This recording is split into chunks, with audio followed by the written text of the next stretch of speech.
Germany's chancellor says the international rules-based order is gone. The U.S. Secretary of State responds, saying the Trump administration wants the Transatlantic alliance, but while criticizing Europe again. So, what is emerging? A new global order or something else? This is Inside Story.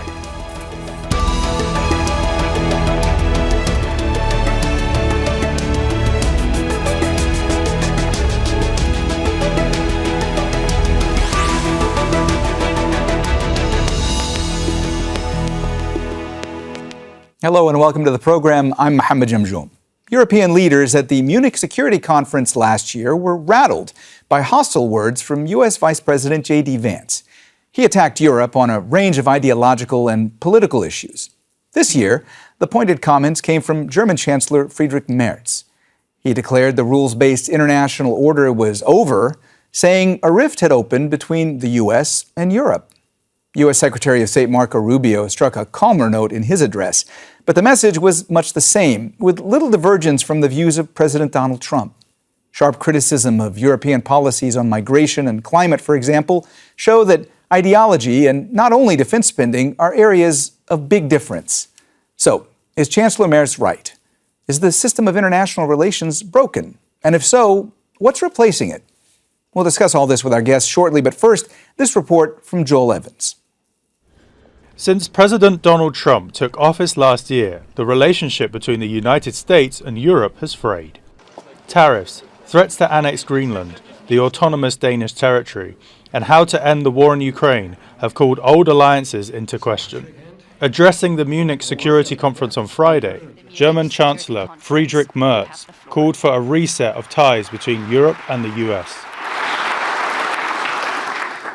In the era of great power rivalry, even the United States will not be powerful enough to go it alone.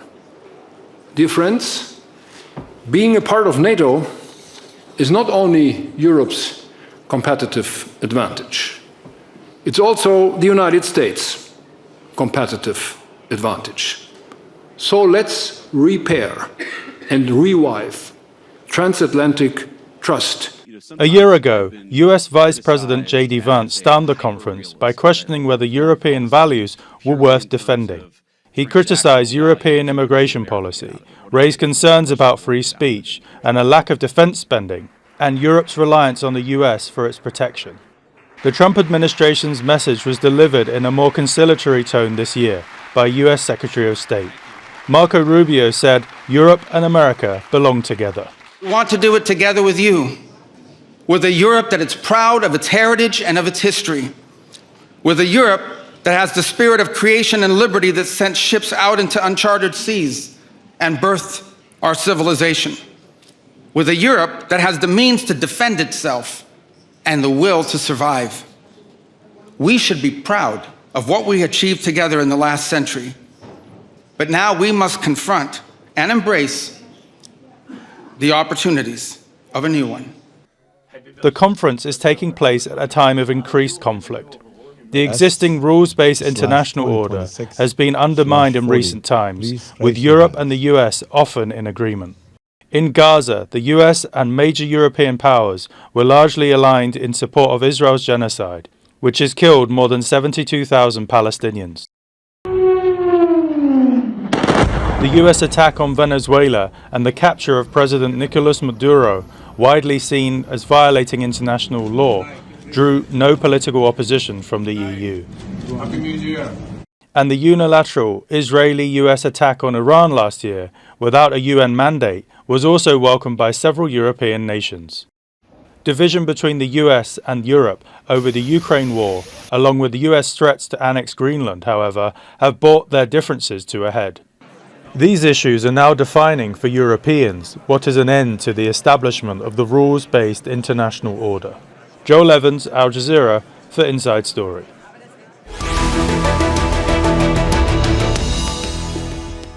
All right, let's go ahead and bring in our guests now. Chet Love is a U.S. Republican strategist and political commentator. He joins us from Washington, D.C. In Wicklow, Ireland, is Scott Lucas, a professor of U.S. and international politics at University College Dublin. And in Beijing is Einar Tangen, a senior fellow at the Center for International Governance Innovation, a Canadian think tank. A warm welcome to you all, and thanks so much for being with us here on Inside Story today. Chet, let me start with you today. This was a very different tone that was taken by U.S. Secretary of State Marco Rubio at the Munich Security Conference as compared to U.S. Vice President J.D. Vance when he addressed the conference a year ago. The fact that there was almost a collective sigh of relief in the room from the European leaders after Rubio spoke, what does that say to you, and where do you think relations between the U.S. and Europe stand right now? I think the overall tone from Marco Rubio was fantastic. And what we saw, the most poignant, I think, statement that he said is that the United States will always be a child of Europe. And so I think that clear connection between the United States and our European allies is going to continue to remain. I think what we've seen has been the U.S. simply leading as it views China as a major threat and Russia as well. And so it is really encouraging its allies to get its stuff together. The fact that the European Union overly relies on Russia and China for many of its goods, natural resources, etc., poses a significant national security threat.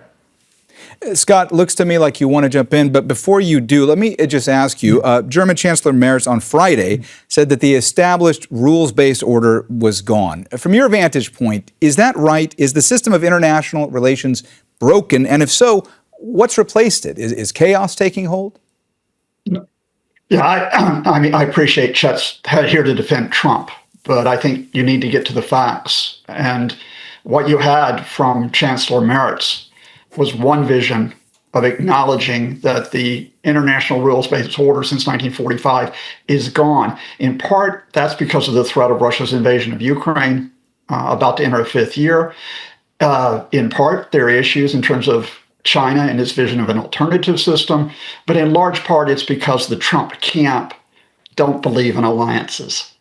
And what Merz was effectively saying is we want to repair that relationship. We want to reach out in the hope that we get a more sensible government. What was interesting about Rubio's speech is that when Rubio came in, he was much politer than J.D. Vance. You know, Europe and U.S. have a destiny, but he effectively restated the Trump camp's demands and threats against Europe. So, for example, he restated falsehoods about immigration and a declining civilization in Europe. He restated falsehoods about green energy policies. And he effectively said, we don't recognize international organizations and international law right now. He cloaked that in terms of talking about reform. But what he in effect was saying is the US and Europe can work together on Trump's terms. But a quick reminder here, Trump's terms in recent months have meant not only the flouting of international law, you can talk about the Venezuela case, you can talk about the case involving the support of Israel with the attack on Iran. But it has also involved the threat to seize Greenland, which belongs to a NATO ally, Denmark, by military force. And the national security strategy of Donald Trump supports the breaking up of the European Union and the undermining of European governments by supporting hard-right, white nationalist movements. That's in their document. And Rubio did not disavow any of that today, as well as, by the way, not disavowing the calamitous effect of Trump's tariffs on the economic front. What replaces that? Other countries around the world, not just Europe, but China. We'll hear from Einar in a minute. Other groups around the world have got to talk about an idea of cooperation and an idea of multilateralism, which can no longer trust that the United States will be at the center. Einar, I'm going to get to you in just a minute. Before that, I do want to go back to Chet, because I saw you shaking your head there. I saw you disagreeing with a lot of what Scott was saying. Let me ask you this. Let's compare what Rubio was saying with what essentially Merz was saying. Merz was saying that the U.S., even if it wants to, cannot go it alone. Rubio essentially was saying that they'd rather not go it alone, but they will if they have to. I'm talking about the U.S. now. How do you square that? I mean, how do you reconcile those 2 points of view going forward? At the end of the day, what you're seeing is a family that's having a fight. And again, what Trump is not believing in not having alliances. Trump just doesn't believe in having bad deals. And so what has traditionally been the case is that the U.S. has been subsidizing Europe and its national security through NATO, which has been unfair. And so you've seen the European countries have to step up now and pay their more fair share in NATO for national security. You see what the European countries have had to do since the Russia incursion into Ukraine, where they've had to diversify their energy sources because countries like Germany were way over reliant on Russia for natural gas and energy. So what President Trump of the United States is doing is simply saying is that the European countries have been going down a wrong path that have weakened them on the national stage and are overly relying on the United States to carry them. And so what we're simply saying to our partners is, we want to continue to work with you, but you need to get your act together. And so there are measurable steps that they need to be taking to protect their own security to make the world a safer place. Einar, there is all this rhetoric out there. There are all these warnings that the old world order is finished and that now there is a new world order that is emerging. Where does China stand on all this kind of talk? Well, China is watching with interest. I mean, China cannot affect what Washington thinks or what Europe does. So they're watching a series of own goals that are being put forward. Obviously, the United States is in utter confusion. You can see it from the television, everything from what is happening in Minnesota to what is happening on Capitol Hill in terms of these Epstein files and things like this. This issue, which should be a front burner issue, is relegated to a minor place in the papers as they go for the more salacious details about who was involved in all of this pedophilia. So China sits back and is trying to figure out which way Europe is going to go. Donald Trump is going to be there for 3 more years. Just have to wait and see. They've been playing a long game with him, just trying to keep him at the table and try to minimize the amount of damage he can do, not only to China, but to the global system. He's already done a tremendous amount. You can see that from the amount of money that's been pulled out in terms of investment, the number of jobs that have been lost in the United States because people are uncertain and business runs uncertainty. In terms of Europe, it's a little more different. They're trying to figure out exactly when Europe gets over its half-pregnant moment. There's this issue about, on one hand, they say there's a rupture, echoing the call of the Canadian Prime Minister, who said it quite clearly what the situation from his vantage point was. But at the same time, they're saying, well, but, we should get back together again, saying that maybe they see Donald Trump as an aberration. But the fact that he's been elected twice with one hiatus in between indicate that the bookends have changed. So, as I said, China sits on the sideline watching this. They cannot make these countries do one thing or another. They're simply trying to figure out what a good global order can come from this. This victimization card that the U.S. plays and that we're hearing from my colleague. The United States is still the richest, most powerful country on earth. And the idea that it's always been cheated and it needs to put tariffs on people and needs to force countries to pay more money for this and that. I think the world is getting tired of that. Scott, you heard Einar there talk about the fact that there are more world leaders who have talked about the fact that there is a rupture in the world order right now, Mark Carney, the Canadian Prime Minister, being one of them. You had Chancellor Merz, who also on Friday talked about the rift in the transatlantic relationship, but he also called for the U.S. and Europe to repair and revive transatlantic trust together. From your vantage point, is that achievable?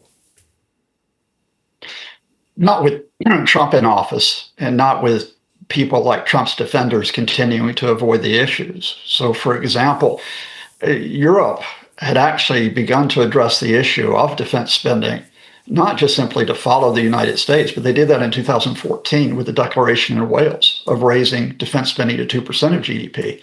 And the big boost in defense spending was because of a dual threat. It was because of the threat of Vladimir Putin's invasion of Ukraine and because of Donald Trump's threat. In other words, Europe has to become self-reliant in defense because it can't count on the United States, not because Donald Trump brought it into this. Same thing with energy supplies, that Putin's invasion of Ukraine brought into stark relief that you can't be dependent upon Russian energy. The broader problem is that Trump and his camp, rather than recognizing that, are trying to bully Europe into submission. They declare they want dominance. They want dominance over the Western Hemisphere. They want it over Europe. They want it over Asia. And so therefore you have the tariffs. Therefore you have the threats against international organizations.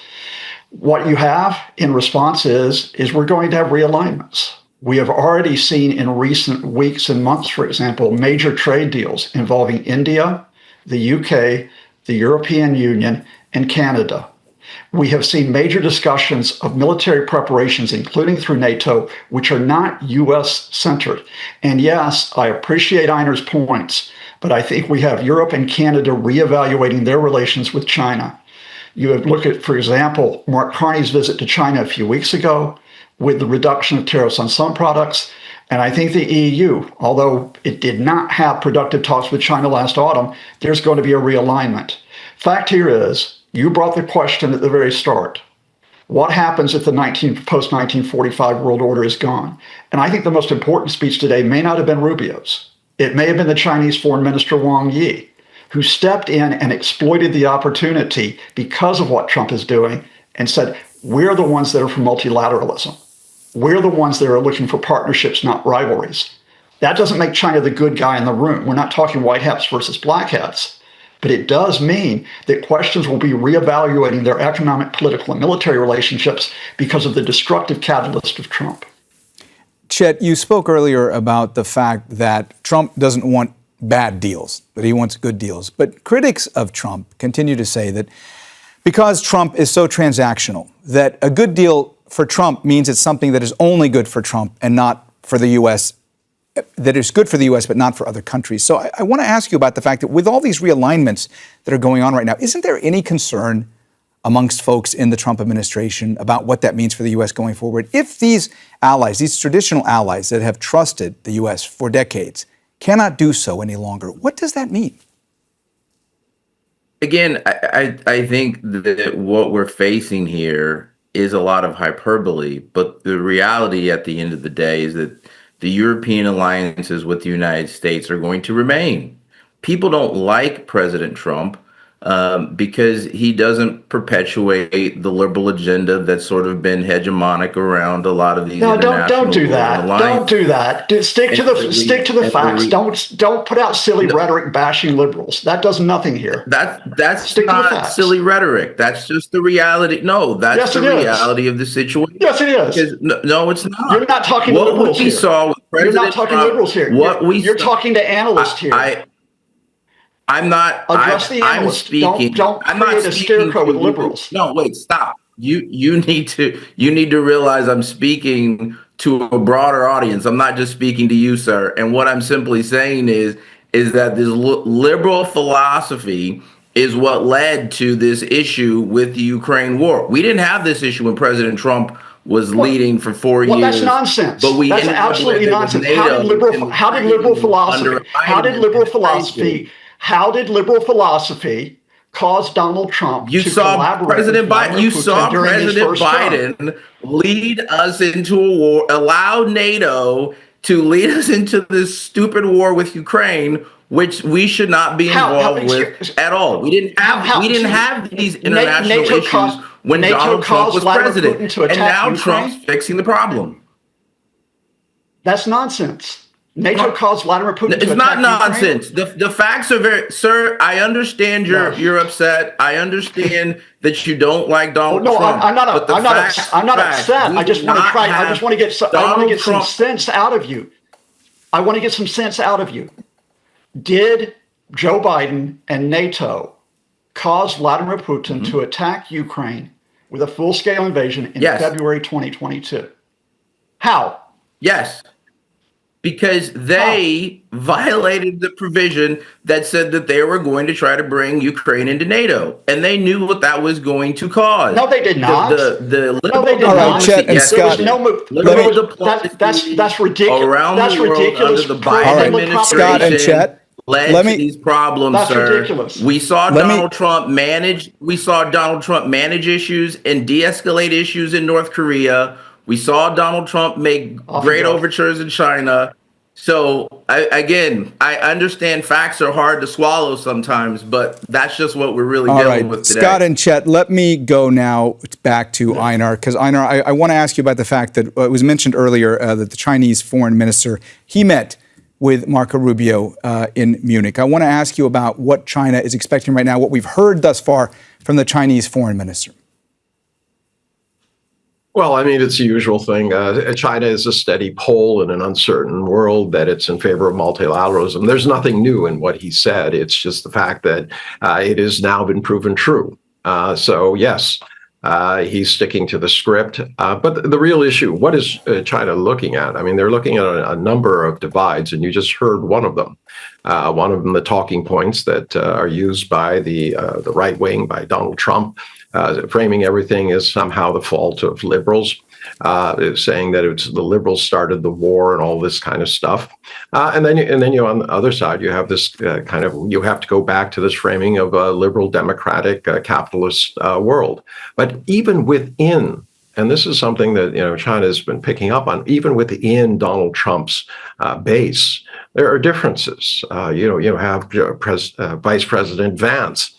His backers, the owner of Palantir, he's very much in favor of getting rid of democracy. He's put a lot of money in, and rumors are that he was very influential in getting Vance the vice presidency. They believe that the United States should be, in essence, privatized. They believe in something called dark enlightenment. And if you don't know what that is, you should look it up. Very important. And then you have Rubio's side. More of the traditional, military-industrial complex. They want to see a world that is reflective of their, quote, values. And a lot of those go back to this kind of blood and soil idea that, immigrants are bad, that the problems are all external, that China, Europe, Canada, everyone else has been victimizing the United States.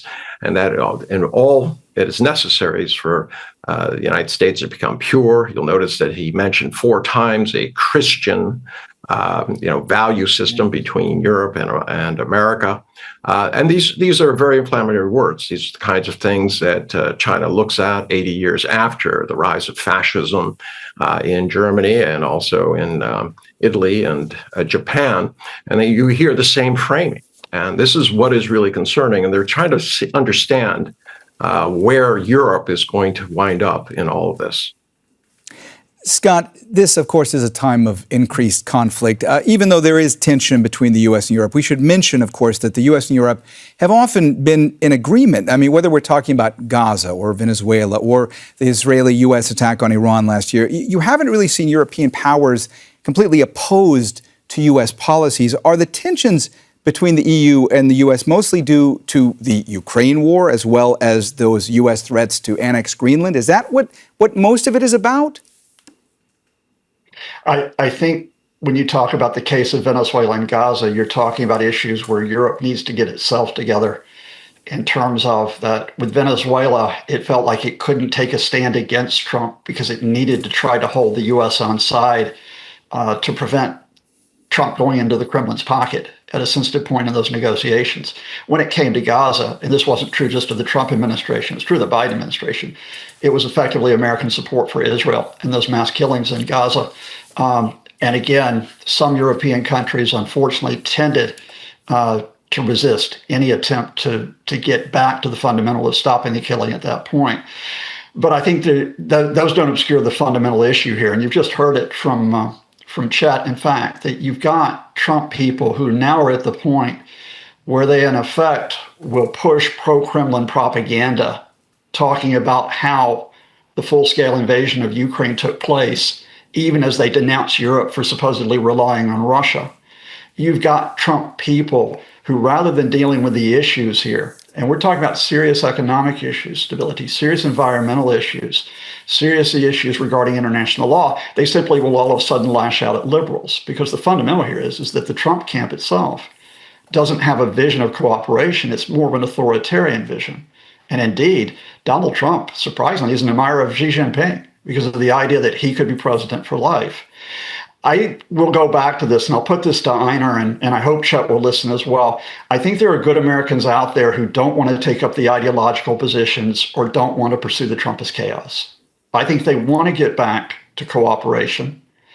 I think there are needs to talk about serious issues and bring back international cooperation, including China, including India, including Latin America and Africa. When you bring in further issues like global health, when you bring in issues like climate change. And the Trump people right now stand in the way of discussing, yes, the facts and discussing policies, because again, that national security strategy, its starting principle is you must accept a U.S. hegemony, a U.S. domination, and then we'll talk to you. Chet, we only have about a couple of minutes left. Let me just ask you, I'll let you respond to Scott, of course, but let me also ask you, is the Trump administration at this point happier with what they are seeing from NATO allies when it comes to increasing their defense spending? Yeah, absolutely. We want all of our partners to be good faith partners and to share an equal burden in making sure the world's a safer place. And right now, the concerns that we've been articulating is when you, again, look at Europe and you look at when they talk about solar in that country right now, renewables, about 32% of the energy that's being produced there. Over 80% of those solar panels are being imported in from China. Right now, almost 90% of critical earth minerals are being coming in from China. So the overly reliance by our European partners on a country that we think is hostile to the overall structure of the Western dominance around the world, I think those are the major issues that we're trying to see, and we're going to see changes in supply chains. We need to ensure that all of our partners have smart supply chains that protect their national security, and that's what we're encouraging our partners to do. All right, Einar, I see you're reacting to what Chet is saying there. Just go quick ahead. things. Please go ahead. The hypocrisy is just dripping. The United States increased its trade for yellow cake and also for strategic minerals with Russia last year dramatically, over 50%. At the same time, hitting all sorts of countries, including India and others, and threatening them with tariffs because they were buying Russian oil. At what part do you understand that, what you're saying is just incredibly hypocritical, and it's just not true? All right. Well, we've run out of time, so we're going to have to leave the conversation there.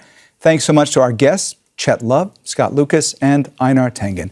And thank you, too, for watching. You can see the program again anytime by visiting our website. That's aljazeera.com. And for further discussion, go to our Facebook page.